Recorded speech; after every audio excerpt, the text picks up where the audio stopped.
नमस्कार साथियों, जय हिंद। मैं रविंदर अलूट पाठशाला में आपका स्वागत है।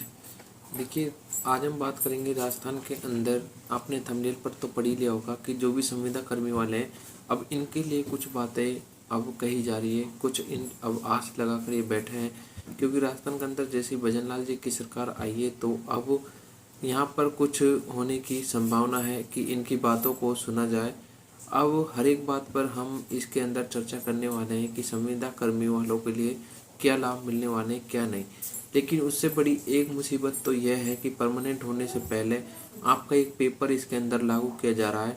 अब देखते हैं ये बातें सच होती है नहीं होती है, क्योंकि जहाँ तक होता है कि कुछ ऐसे यहाँ पर सिस्टम बैठाए जाते हैं कि जान पहचान के तौर पर कि 1 से 2 साल वाले भी परमानेंट की सूची में नाम आ जाता है, और जो 10 से 15 साल तक अपनी सेवा दे रहे हैं उनका उन लिस्टों में दूर दूर तक भी नाम नहीं होता।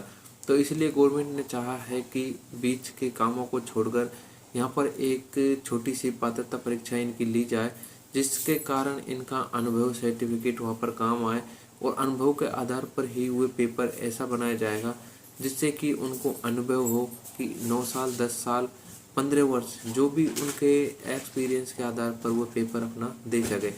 तो इनके लिए एक शेड्यूल जारी किया गया है। उस समय मैं आपको बता दूं कि क्या इनका शेड्यूल है। एक बार आप वीडियो के लास्ट तक बने रहिए।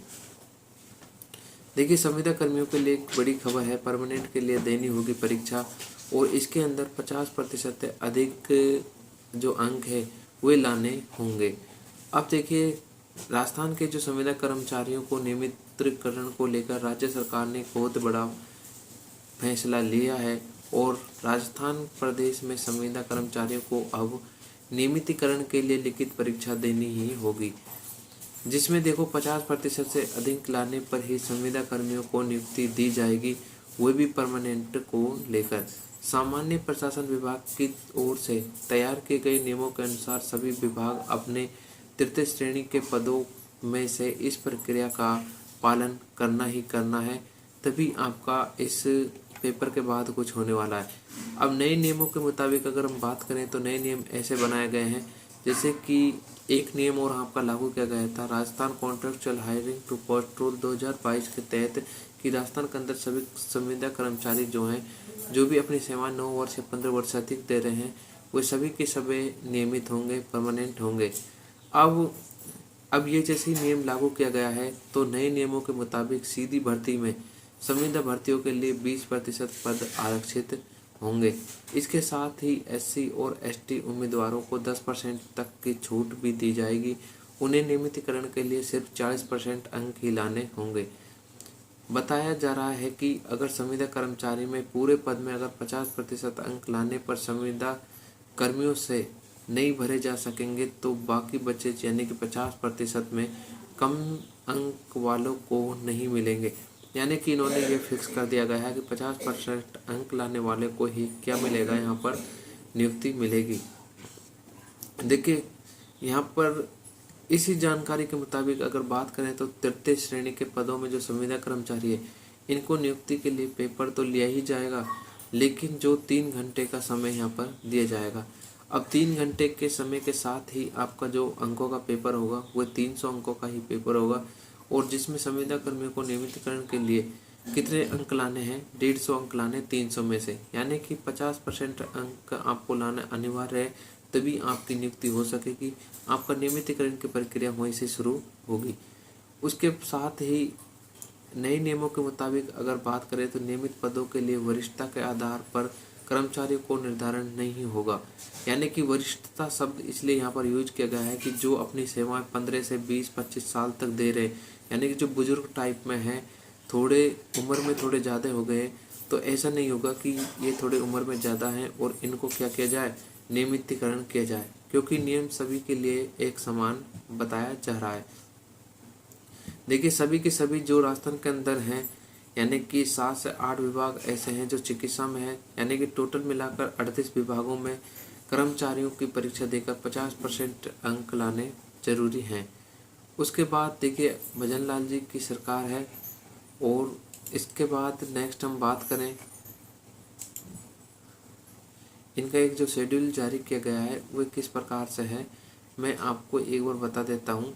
इन्होंने एक सारणी बनाकर यानी कि कुछ शेड्यूल बनाकर जारी किया गया है।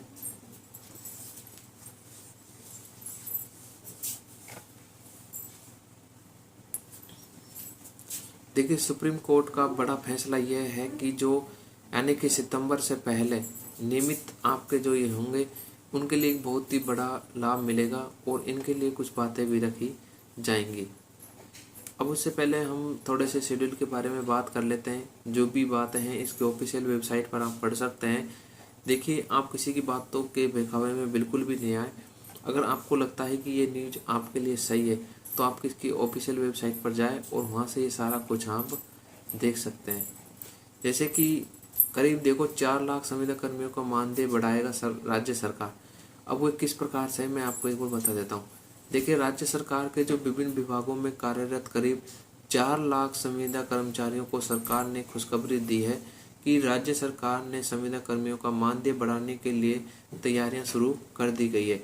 इसके लिए एक कमेटी का भी गठन किया गया है। देखिए, राज्य सरकार के जो विभिन्न कार्यालयों में संविदा पर नियोजित कर्मियों का मानदेय और पारिश्रमिक मानदेय बढ़ेगा और राज्य सरकार ने जो संविदा पर नियोजित कर्मी के जो मानदेय हैं वे पारिश्रमिक के निर्धारण पर पुनः निरीक्षण का निर्णय लिया जाएगा। इसके लिए विकास आयुक्त की अध्यक्षता में कमेटी गठित की गई है और कमेटी के जो सदस्य हैं वे सचिव, सभी संबंधित विभागों में प्रधान सचिव या सचिव सब के सब वहाँ पर मौजूद होंगे और सामान्य प्रशासन विभाग और वित्त विभाग के जो प्रधान सचिव हैं वे सचिव भी इसे सदस्य बनाए जाएंगे। अब देखिए, आपको बता दें कि करीब 4 लाख संविदा कर्मचारी इसके अंदर कार्यरत हैं। अब उनके लिए प्रोसेसिंग यहाँ पर तैयार की गई है। देखिए, राज्य सरकार ने अभी अपने सभी विभागों से कहा है कि जो मानदेय का निर्धारण आज की तारीख में उचित नहीं लग रहा है तो विकास आयुक्त की जो अध्यक्षता होगी उसमें एक समिति के समक्ष द्वारा एक कमेटी बैठाई जाएगी और सोमवार को इसके संबंध में प्रशासन जो विभाग है उनके जो प्रधान सचिव है यानी कि राजेंद्र जी और पुलिस महानिदेशक और प्रमंडलीय आयुक्त है, जो प्रमंडलीय आयुक्त है वो निरीक्षण के लिए विकास आयुक्त की जो अध्यक्षता है वह कमेटी गठित किए जाने की सूचना वहीं पर दे दी जाएगी, जिससे आपको इधर उधर परेशान नहीं होना पड़ेगा। तो ये यानी कि मैंने आपको पूरा शेड्यूल बताया है और इसकी ऑफिशियल वेबसाइट पर जाकर ही आप अपनी पूरी जानकारी लें, इधर उधर से आप बिल्कुल भी नहीं पढ़ें। तो आज के अपडेट को विराम देते हैं यहीं पर और मिलते हैं तब तक की नेक्स्ट वीडियो में नेक्स्ट अपडेट के साथ। जय हिंद।